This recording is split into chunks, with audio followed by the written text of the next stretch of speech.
अस्सलाम वालेकुम, welcome to my new YouTube video. जिस तरह के आपने लास्ट वीडियो में देखा था, हमने ऑटो कैड के ऊपर एक मोटर डिज़ाइन की थी with stator and rotor, 12 slot and 10 poles. आज हम उसको मैक्सवेल पर इंपोर्ट करके उसकी सारी रीडिंग्स वगैरह लेंगे। सबसे पहले आपने मैक्सवेल इंस्टॉल कर लेना है और उसकी इंस्टॉलेशन की वीडियो भी मेरे इस चैनल में पड़ी है, आप डिस्क्रिप्शन में लिंक हासिल कर सकते हैं। अब ये देखें, यहाँ पर हमारे पास 3 तरह के ऑप्शन है, एक 3D डिज़ाइन, एक 2D डिज़ाइन और एक RMX पार्ट डिज़ाइन। सबसे पहले आपने इंपोर्ट करने से पहले 2D डिज़ाइन को सिलेक्ट कर लेना है। ये मैंने 2D डिज़ाइन को सिलेक्ट कर लिया। अब आपने प्रोजेक्ट में मैक्सवेल पर जाकर राइट क्लिक करेंगे इसको, तो यहाँ पे सॉल्यूशन टाइप है। आपने सबसे पहले इसको ट्रांजिएंट कर देना है। आप इसको ट्रांजिएंट कर दें, उसके बाद अब नेक्स्ट काम हमारा होगा इसको इंपोर्ट करना।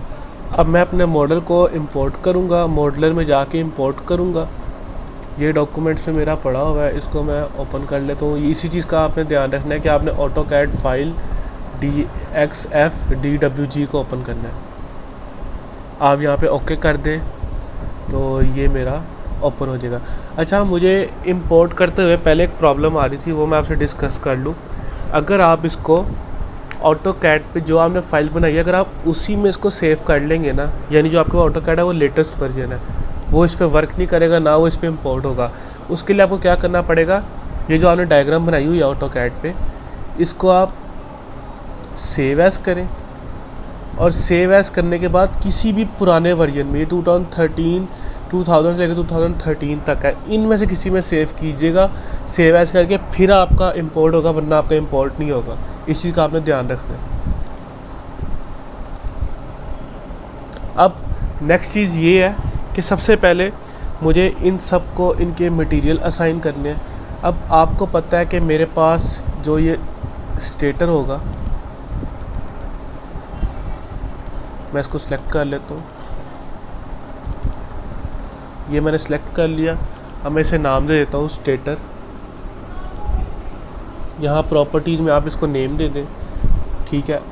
इसको मटेरियल दे दें, इसको मटेरियल हम आयरन देंगे, सॉरी स्टील देंगे।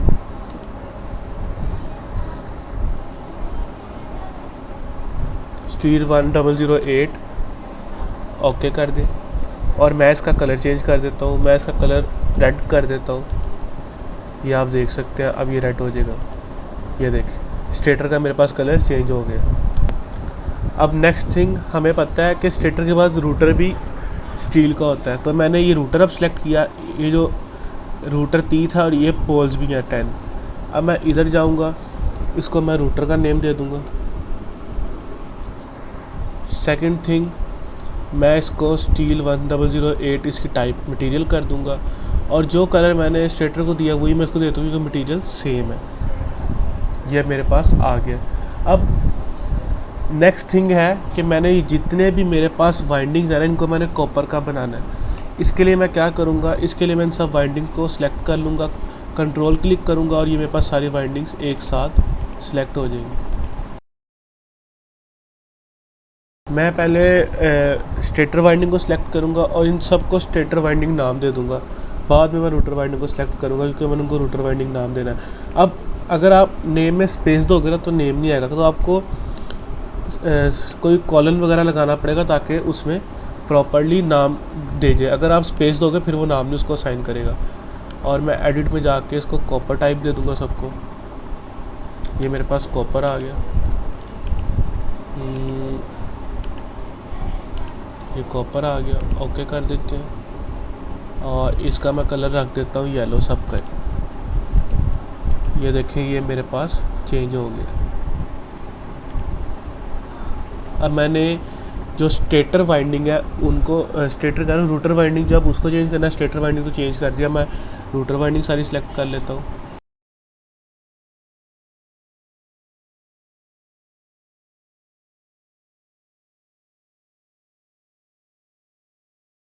अब इन सब को भी मैंने सारे रूटर वाइंडिंग सेलेक्ट कर लिए। अब इन सब को मैं रूटर वाइंडिंग नेम दे देता हूँ। स्पेस ही दूंगा, सेमीकोलन डालना पड़ेगा। और इनको मैं कॉपर टाइप दे देता हूँ और इनका कलर भी मैं पिंक कर देता हूँ, या फिर इनको मैं पर्पल कर देता हूँ।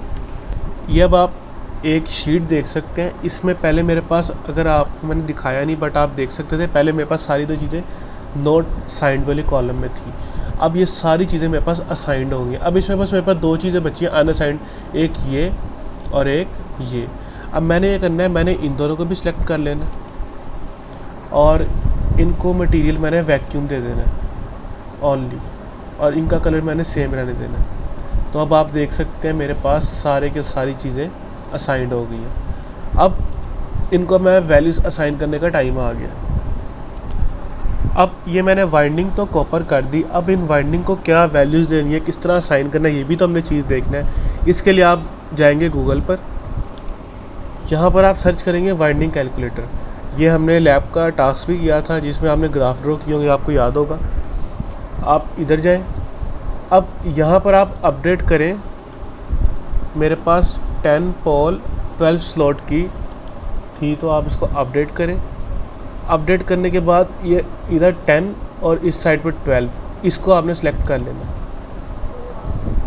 ये अब आपके पास एक ग्राफ आ गया है और ये ऊपर आपके पास उसने इसकी वैल्यूज़ भी दे दी है। अब वो कह रहा है बताएं आपके पास 1 लेयर वाला या 2 लेयर वाला है। हमारे पास जो मशीन है वो 1 लेयर वाली है, ये आप देख सकते हैं। ये आप देख सकते हैं इधर हमारे पास 1 लेयर वाली है रूटर वाइंडिंग पे मशीन, तो इसका मतलब हम 1 लेयर वाली सिलेक्ट करेंगे। अब आप ये 1 लेयर वाली सिलेक्ट करें, ये देखिए आपके पास एक वाइंडिंग की तरतीब आ गई है कि आपने किस तरह वाइंडिंग करनी है। तो अब ये उसमें कैपिटल लेटर है ना ए, इसका मतलब कि ये आपके पास पॉजिटिव वाइंडिंग है और आपने सेम टू सेम यही कलर उसको देना है। और जो स्मॉल लेटर है ए, ये इसका मतलब आपके पास नेगेटिव वाइंडिंग है और आपने उस वाइंडिंग को सेम टू सेम कलर देना है। इसी तरह बी स्मॉल है तो ये नेगेटिव, बी बड़ा तो ये पॉजिटिव। और एक चीज़ का आपने ख्याल रखना है कि आप इधर वाइंडिंग जो सी मर्जी, ये स्टेटर वाइंडिंग है तो आप जिस मर्जी वाइंडिंग से स्टार्ट कर दें, बस जहाँ से स्टार्ट करेंगे उसका नेक्स्ट वाला फिर जो इधर नेक्स्ट वाला है वही उधर भी नेक्स्ट वाला होगा। अब इसको आप इम्प्लीमेंट करने के लिए इस पिक को आप अपने पास कहीं साइट पे ले लें या मोबाइल वगैरह पे ले लें जो आपको हेल्प करेगा वहाँ पे वाइंडिंग बनाने के लिए। तो अब हम उधर वाइंडिंग बनाते हैं। जिस तरह अब मैं इस वाइंडिंग को स्टार्टिंग में लेता हूँ, ठीक है। अब सबसे पहले इसका मैं कलर उसके मुताबिक कर देता हूँ। इसका कलर उसने दिया हुआ मुझे रेड, तो मैं रेड कलर दे देता हूँ। मैं इसको ओके कर देता हूँ। अब जब हमने इस कॉइल को इसके मुताबिक कलर दे दिया तो अब आपने राइट क्लिक करना है। अब आपने इसको उसकी प्रॉपर्टीज असाइन करनी है, तो आपने एक्साइटेशन में जाना है। अब इसको हमने एक कॉइल बनाना है, क्योंकि ये कॉइल है ना, तो वाइंडिंग एक कॉइल होती है, किसी भी वाइंडिंग यानी कॉपर की कॉइल है, तो इसको हमने कॉइल में जाना है। अब आपने इसको नेम दे देना है ए, बिकॉज ये पॉजिटिव है तो इसको पॉजिटिव रहने देना, और नंबर ऑफ़ कंडक्टर जो इसमें वो 120 होंगे, बिकॉज हम 120 कंडक्टर वाला ले रहे हैं, यानी इसमें 120 कॉइल्स हुए हैं। और आप इसको ओके कर देंगे। अब जिस तरह मैंने फर्स्ट कॉइल को किया, अब सेकंड वाला मेरे पास नेगेटिव वाला है, तो मैं इसको सिलेक्ट कर लूँगा। सबसे पहले मैं इसका कलर चेंज कर देता हूँ। अब उसने वो जो वहाँ पर मुझे कलर दिया हुआ है वो दिया हुआ है ऑरेंज, तो मैं ऑरेंज कलर सेलेक्ट कर लेता हूँ यहाँ से।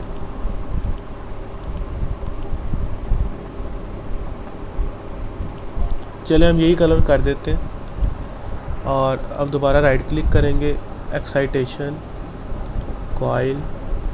अब इसको मैं नेम दे दूंगा ए नेगेटिव, बिकॉज ये नेगेटिव का है मेरे पास, और इधर नेगेटिव आ जाएगा और इसका कंडक्टर्स 120, और इसको मैं ओके कर दूंगा। अब आपको मैं एक चीज़ दिखाऊं कि आप देखें यहाँ पर एक्साइटेशन के अंदर हमारे पास ये 2 चीज़ें आ गई हैं। इसका मतलब कि हमारी 2 वाइंडिंग उसको हम असाइन कर चुके हैं उसकी प्रॉपर्टीज़। अब इसी तरह मैं बाकी सबको भी इसकी प्रॉपर्टीज़ असाइन कर दूंगा, जिस तरह उधर गिवन है। आपने उधर से देखते हुए करते जाना।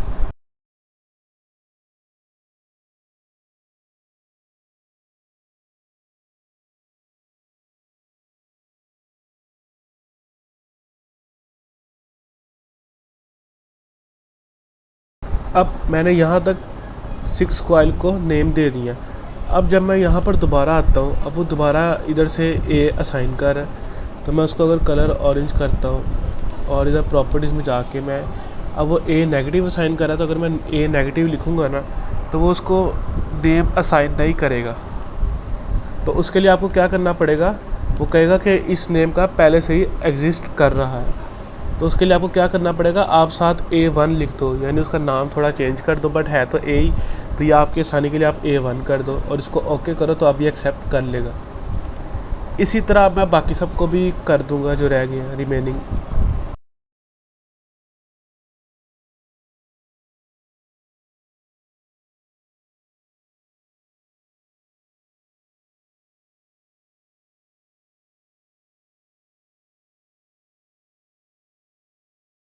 ये अब आप देख सकते हैं मैंने सारी कॉइल्स को असाइनमेंट कर दी है। अब मेरे पास जो स्टेटर वाइंडिंग है उन सबको प्रॉपर्टीज असाइन कर दी गई हैं।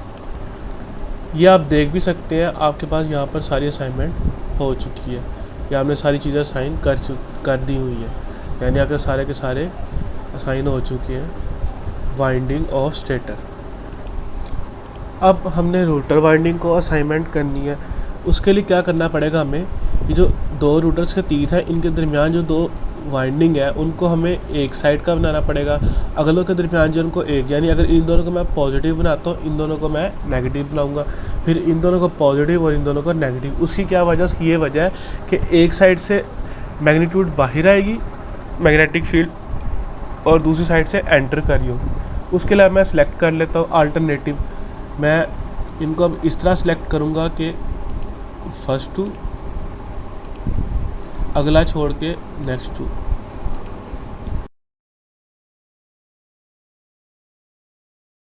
ये आप देख सकते हैं मैंने दो छोड़ के दो सेलेक्ट, दो छोड़ के दो सेलेक्ट, दो छोड़ के दो सेलेक्ट। अब इसका मैं कलर चेंज कर दूंगा। मैं इसको कलर दे देता हूँ, आप कह लें इसको मैं दे देता हूँ ग्रे कलर दे देता हूँ। ये देखें ग्रे कलर आ गया। अब रिमेनिंग को मैं दूसरा कलर रहने देता हूँ। अब मैं इनकी पोलैरिटी चेंज करूँगा। अब मैं इस तरह करता हूँ, मैं ग्रे वाले को पॉजिटिव कह देता हूँ और पर्पल वाले को नेगेटिव कह देता हूँ। अब इसके लिए इसको असाइनमेंट करनी पड़ेगी सेम उस तरह। इन सब को मैं पहले सिलेक्ट कर लेता हूँ जो पॉजिटिव वाले हैं मेरे पास। अब नेक्स्ट काम सेम वही है कि मैंने असाइनमेंट करनी है, तो मैं राइट क्लिक करूँगा, एक्साइटेशन में जाके कॉइल करूँगा। अब इनको मैं पॉजिटिव देना चाह रहा हूँ तो मैं इधर लिख दूँगा फील्ड वाइंडिंग है तो इसको मैं F पॉजिटिव कह दूँगा। इसमें नंबर ऑफ़ कंडक्टर कितने होंगे, वो मेरे पास 20 होंगे और ये मेरे पास पॉजिटिव ही रहेगा। ये आप देख सकते हैं ग्रे वाले सारे मेरे पास अब पॉजिटिव बन गया। अब जो बाकी बच्चे हैं उनको मैं नेगेटिव कर दूँगा। इनको दोबारा सेलेक्ट कर लेंगे।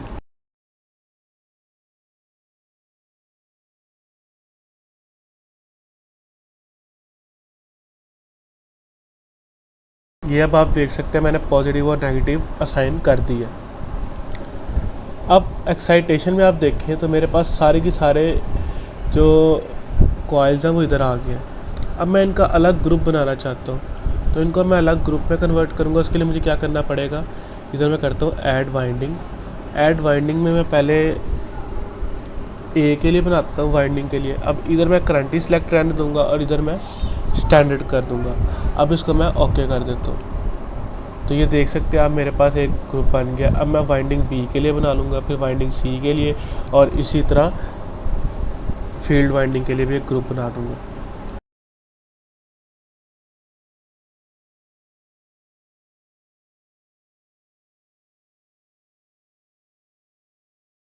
अब इन सब वाइंडिंग के अंदर मैं उनको ऐड कर दूँगा ग्रुप्स के अंदर, इनके रिस्पेक्टिव ग्रुप्स के अंदर। अब मैंने इनमें ऐड करना है तो मैं क्या करूँगा, इधर असाइन कॉइल पे आ जाऊँगा।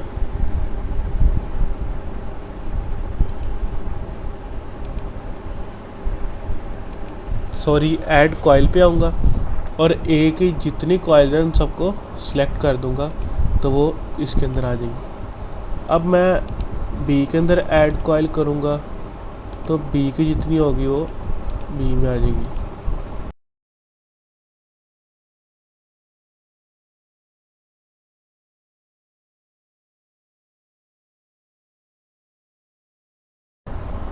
ये आप देख सकते हैं अब एक्साइटेशन में कुछ भी नहीं है और सारा वाइंडिंग ग्रुप्स के अंदर आ गई है चीज़ें।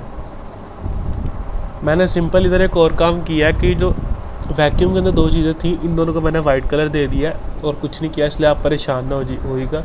अब नेक्स्ट काम हमने करना है कि हमने इस रूटर को और स्टेटर को अलग करना है। उसके लिए हम इनके दरमियान एक सर्कल बनाएंगे ताकि ये इजीली मूव कर सके। तो यहाँ से मैं सर्कल सेलेक्ट कर सकता हूँ। मैं यहाँ पर सर्कल सेलेक्ट करता हूँ, ये मैंने मिड पॉइंट सेलेक्ट किया। अब मैं बिल्कुल इनके जूम करके और इनके दरमियान एक सर्कल बना दूँगा। ये आप देख सकते हैं, मैंने एक सर्कल बना दिया, ये आप देख सकते हैं। अब सबसे पहले जो हमने सर्कल बनाया है उसको हम असाइनमेंट देते हैं। ये अब सर्कल 1 का मैंने से इसने ऑटोमेटिकली इसको नेम दे दिया और इसको वैक्यूम में स्टोर कर दिया, ये ऑटोमेटिकली हो जाती है। अब पहले हम क्या करते थे, पहले हम असाइन एक्साइटेशन करते थे, बट इसको हम एक्साइटेशन बैंड में जाएंगे, ऐड बैंड में। असाइन बैंड में क्यों जाएंगे, क्योंकि हमने इसको रोटेशन देनी है, इसको कोई वैल्यू असाइन करनी है। अब इसमें इसको हमने रोटेशन में लेके जाना है क्योंकि हमें रोटेटिंग मशीन चाहिए। और मैकेनिज़्म में आपको पता होना चाहिए आपने कितने आरपीएम की मशीन बनाई है। आपने 600 की बनाई है तो इसको आपने 600 सेट कर देना। ये मैंने 600 सेट कर दिया। अब आप इसको ओके कर दें। अब आप यहाँ पर मोशन है, इसके अंदर मॉडल के अंदर जाएंगे तो आप ये मोशन 1 सेटअप को क्लिक करेंगे तो देखिए आपको नज़र आ रहा है ये हिस्सा आपके लिए मूविंग पार्ट है। तो इसका मतलब अब ये मूव कर सकता है। अब मैं सेम काम करूँगा, मैं इस सर्कल को भी वाइट कलर असाइन कर दूँगा। जितने भी वैक्यूम के पार्ट्स उन सबका मैं सेम कलर दे दूँगा। अब ये तो मेरे पास हो गया। अब मैंने क्या करना है, अब मैंने एक बाउंड्री असाइन करनी है ताकि उसको पता हो उसने किस एरिया तक काम करना है। उसके लिए मैं क्या करूँगा, उसके लिए मैं दोबारा एक सर्कल ड्रॉ करूँगा और ये सर्कल कहाँ तक आएगा, स्टेटर के आउटर जो सर्कल है स्टेटर का उसके बिल्कुल बाउंड्री के साथ। और ये बाउंड्री मैं असाइन कर दूंगा बाउंड्रीज़ को। अब इसके लिए भी सबसे पहले आपने क्या करना है, आपने सर्कल 2 को सिलेक्ट करना है और इसको भी वाइट कलर दे देना। अब आपने सर्कल 2 में सबसे पहले क्या करना है, आप सिलेक्ट ऑब्जेक्ट कर रहे हैं तो वो पूरे ऑब्जेक्ट को सिलेक्ट कर देगा। लेकिन हमने जिसको बाउंड्री बनाना है हमने सिर्फ बाहर वाले सर्कल को बनाना है क्योंकि अंदर वाला पार्ट हमने रोटेटिंग करना है। उसके लिए आप सिलेक्ट एज करेंगे। अब आप सर्कल 2 को सिलेक्ट कर लेंगे। सिलेक्ट एज करने के बाद आपने सर्कल 2 को सिलेक्ट किया। अब आपने राइट क्लिक करना है और राइट क्लिक करके आप असाइन बाउंड्रीज, सॉरी पहले हम सर्कल 2 को सिलेक्ट कर लेते हैं। Assign boundaries vector, select edge, हम सर्कल 2 को डायरेक्ट यहाँ से ही सिलेक्ट कर लेते हैं जाकर। अब आप देखें अब ये सिलेक्ट हो गया। तो अब इसको कर दें असाइन बाउंड्रीज वेक्टर और अब आप ओके करें तो ये सिलेक्ट हो जाएगा। अब अगर आप देखना चाहते हैं तो आप ये बाउंड्रीज में जाएं और अब आप देखें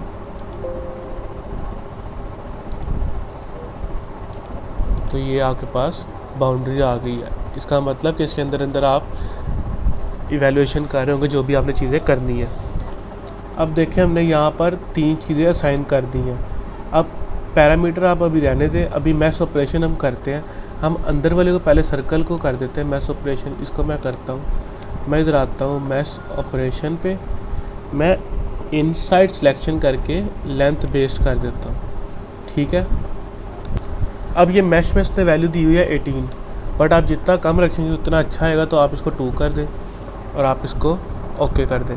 अब ये देखिए हम मैश में जाएंगे और लेंथ 1 को क्लिक करते हैं तो ये हमारे पास मैश ऑपरेशन इस पर अप्लाई हो रहा है। ये आपको ये चीज़ बता रहा है। अब रूटर पे मैश ऑपरेशन कर दिया, अब स्टेटर पे कर देंगे। स्टेटर पे हम यहाँ से सिलेक्ट कर लेते हैं स्टेटर को। ये हमारा स्टेटस मैंने ये सिलेक्ट कर लिया। अब इधर जाऊँगा मैश पे। अब उधर मैंने इनसाइड किया था, इधर मैं ऑन सिलेक्शन करूँगा। अब इधर मेरे पास कितनी लेंथ है 26.94, इसको मैं डिवाइड बाय 10 कर दूंगा और ये 2.6 आ जाएगा मेरे पास। इसको मैं ओके करूँगा। अब आप देख सकते हैं मैश ऑपरेशन में मेरे पास दूसरा भी आ गया, तो ये चीज़ मेरे पास आ गई। अब मैश एनालिसिस भी दे दिया। अब मैं सिंपल एनालिसिस कितने टाइम के लिए करना है मैंने वो बताऊंगा। उसके लिए ऐड सॉल्यूशन सेटअप पे जाऊंगा मैं। अब ये स्टार्टिंग पॉइंट है और ये एंडिंग पॉइंट है। अब ये तो टाइम है, बट 1 साइकिल कितने में आता है, वो आता है 0.02 में, तो मैं वो सेट कर दूंगा। और मैं कितने टाइम के लिए चाहता हूँ कि मेरी आउटपुट आए, तो मैं वो भी सेट कर देता हूँ। वो मैं चाहता हूँ 0.0022 पर आए, तो ये मैं टाइम सेट कर दूँगा, यानी इस टाइम पे जाके वो एक साइकिल देगा और इतने टाइम स्टेप के बाद देगा। अब इसको मैं ओके कर देता हूँ, बट इसमें एक काम तो और रह गया। अब हमने इसको सेव भी तो करना है ताकि हमारे पास वही चीज़ आए। उसके लिए आप लीनियर काउंट करें। टाइम 0 से स्टार्ट होकर 0.02 तक हमारा स्टॉप हो रहा था, हमने पीछे सेट किया, तो मैं उसको कर देता हूँ। अब इधर मेरे पास 90 मैश है, तो मैं इधर 91 सेट करूँगा ताकि वो कंप्लीट करने के बाद दोबारा फर्स्ट पर आए, और ऐड टू लिस्ट करूँगा। अब ये देखें मेरे पास सारे टाइम आ गए जितना भी 0.02 तक। अब इन सारे टाइम पर वो हमें आउटपुट शो करेगा। अब आप इसको ओके कर दें और अब आपकी मशीन रेडी हो चुकी है। यहाँ तक हमारी तकरीबन मशीन रेडी हो चुकी है। आगे हमने कुछ ऐसी चीज़ें करनी जो हमने आउटपुट्स निकालने के लिए या उसका बिहेवियर निकालने के लिए अब करेंगे। अब मैंने सारे टास्क कर लिए। अब मैं चेक करना चाहता हूँ क्या मेरी मशीन ठीक सेटिंग हुई है या नहीं। तो ये ऊपर टिक वाला आपने ऑप्शन देखा होगा, आप इसको टिक करें तो ये आपको बताएगा कि आपकी मशीन करेक्ट, इसमें सारे फंक्शन हो चुके हैं। आप देख रहे हैं सारे टिक आ चुके हैं। इसका मतलब कि हमारी मशीन 100% ऑन वर्किंग है, ज़ीरो एरर आया है। तो अगर आपका मॉडल ठीक बना होगा तो फिर इसमें एरर की कोई गलती की गुंजाइश ही नहीं, अगर आपने वीडियो ठीक तरह फॉलो की होगी ऑटोकैड वाली। सबसे पहले अब हम इसको नो लोड पर चेक करेंगे। उसके लिए हमें क्या करना पड़ेगा, हमें फील्ड वाइंडिंग को करंट देकर देखना पड़ेगा। अब हम फील्ड वाइंडिंग पर चले जाते हैं। अब मैं फील्ड वाइंडिंग को सिलेक्ट करता हूँ, तो इधर अब मैं इसकी करंट की वैल्यू सेट करता हूँ। अब मैं इसको 9 एम्पेयर करंट दे देता हूँ। अब नो लोड कंडीशन पे मैं इसकी आउटपुट चेक कर सकता हूँ। तो अब इसके लिए क्या करना पड़ेगा, मुझे इसको रन करना पड़ेगा। ये एनालिसिस आल, या फिर जिसको आपने प्रोजेक्ट को रन करना उस पर राइट क्लिक करें और एनालिसिस आल यहाँ से कर दें, या आप यहाँ से ऊपर से कर सकते हैं। अब इसको मैं प्रोजेक्ट को सेव कर देता हूँ और अब ये थोड़ा टाइम लेगा रनिंग में। अब मैं रिज़ल्ट देखना चाहता हूँ, यानी कितने वोल्टेज प्रोड्यूस हो रहे हैं। उसके लिए मुझे क्या करना पड़ेगा, रिज़ल्ट पर राइट क्लिक करना पड़ेगा, ट्रांसिएंट रिपोर्ट और रेक्टेंगुलर प्लॉट करूँगा मैं। अब यहाँ पर आप डिफरेंट चीज़ें चेक कर सकते हैं, बट मैं वाइंडिंग चेक करूँगा कि किस वाइंडिंग में कितना प्रोड्यूस हो रहा है। अब मैं देखना चाहता हूँ कितने मेरे पास वोल्टेज बने, तो मैं लिंकेज वोल्टेज पर आऊँगा, इंड्यूस वोल्टेज पर, और मैं तीनों वाइंडिंग के इंड्यूस वोल्टेज को सिलेक्ट कर लूँगा और मैं न्यू रिपोर्ट कर दूँगा। अभी क्योंकि ये रन हो रहा है तो प्रॉपर आंसर नहीं आएगा, बट आपको थोड़ा बहुत वो आंसर दे देगा। ये आप देख सकते हैं ग्राफ बनना स्टार्ट हो गया। नो लोड के ऊपर हमेशा बैक ईएमएफ चेक होते, तो हम इसको बैक ईएमएफ का नेम दे देते हैं।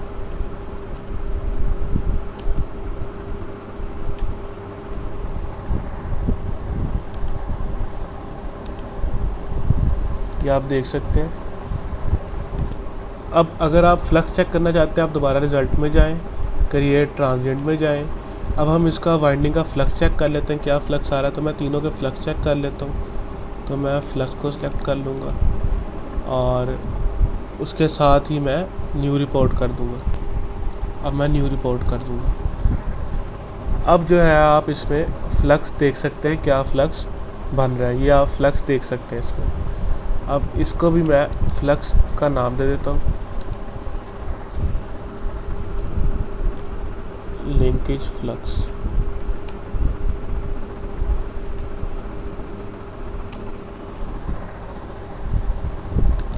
अब ये आप देख सकते हैं मेरा कम्प्लीटली रन होगा, तो ये मेरे पास ग्राफ आ गया।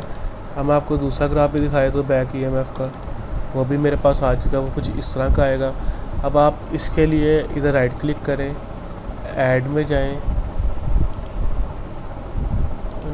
इधर नहीं, आप जाएं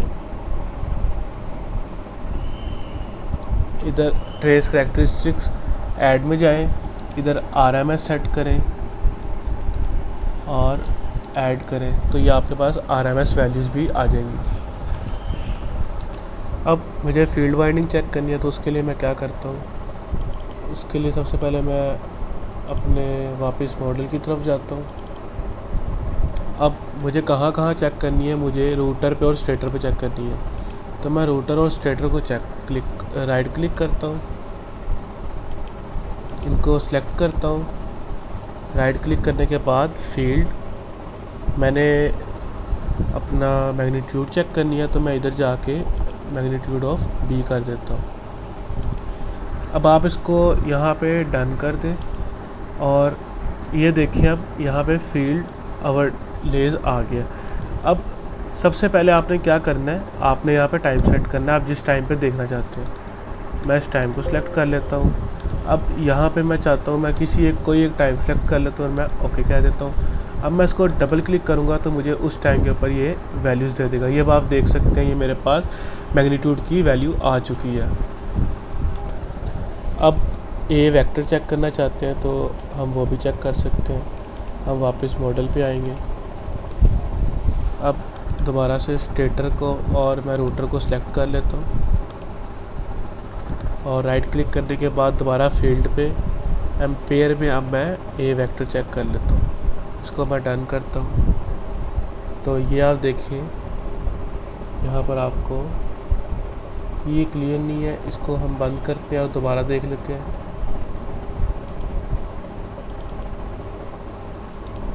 ये आप देख सकते हैं।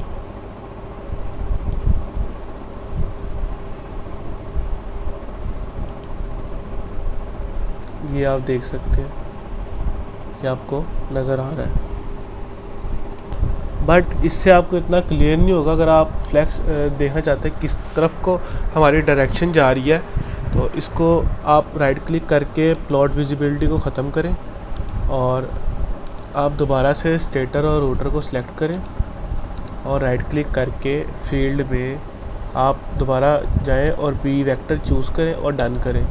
तो ये अब आपको क्लियर नज़र आएगा। ये देखें हमारी फील्ड कहाँ से किस तरफ को जा रही है। ये आपको नज़र आ रहे होंगे एरोज़, ये आपको दिखा रहा है कि आपकी मैग्नेटिक फील्ड यहाँ से पास होकर यहाँ को जा रही है। ये आप देख सकते हैं। ये आपका with no load task complete है। इसको अब सेव कर लेते हैं और ये हमारा काम कंप्लीट हो चुका है। ग्राफ वगैरह की आपने पिक्स लेकर सर को सेंड कर देनी है। Thanks for watching the video. अल्लाह हाफिज़। Subscribe and like my channel for more interesting video.